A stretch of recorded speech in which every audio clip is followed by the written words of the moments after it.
আজ আপনাদেরকে জানাবো হাজার বছরের পুরনো মন্দির কালীনগর কালীবাড়ির জাগ্রত মা কালীর কিছু কথা।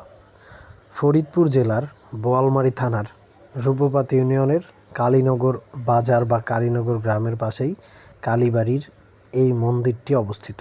মন্দিরটা খুবই জাগ্রত এবং শুধুমাত্র মা কালীই নয়, এখানে আরও অসংখ্য মন্দির রয়েছে।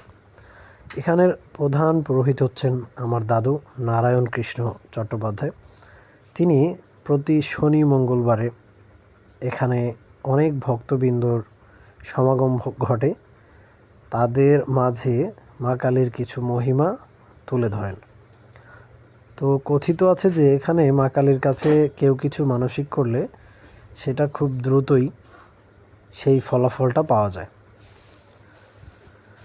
এখানে প্রতি শনি মঙ্গলবার ছাড়াও প্রতি মাসে একটি অন্নভোগের বা অমাবস্যা পূজার আয়োজন করা হয়, যেখানে শত শত ভক্তের সমাগম ঘটে। ফল প্রসাদ, মায়ের ভোগের প্রসাদ সহ খিচুড়ি প্রসাদ থাকে। তো এই চৈত্র মাসের অমাবস্যায় মায়ের অন্নভোগের যেই পূজাটা ছিল সেই পূজাটুকু আমি করেছিলাম। দাদু আমাকে শিখিয়ে দিয়েছিল, দিক নির্দেশনা দিয়েছিল, সেই অনুযায়ী মায়ের ভোগগুলো তার উদ্দেশ্যে নিবেদন করেছিলাম।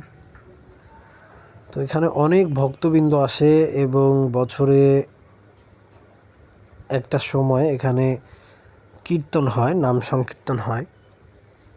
তো এখানে মা কালীর কাছে যদি কেউ মন থেকে কিছু চায় আর কি, সেটা সে পেয়ে যায়।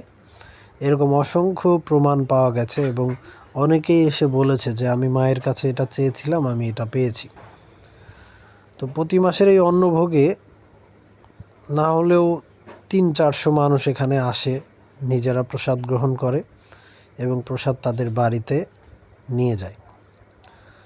ভিডিওটি ভালো লাগলে অবশ্যই আপনার ফেসবুক অথবা ইউটিউবে শেয়ার করবেন এবং মা কালীকে প্রণাম নিবেদন করবেন এবং সকলকে যেন মা কালী আপনাদের সবাইকে নিজ নিজ মনের ইচ্ছা পূরণ করে দেয়, এটাই আমাদের চাওয়া।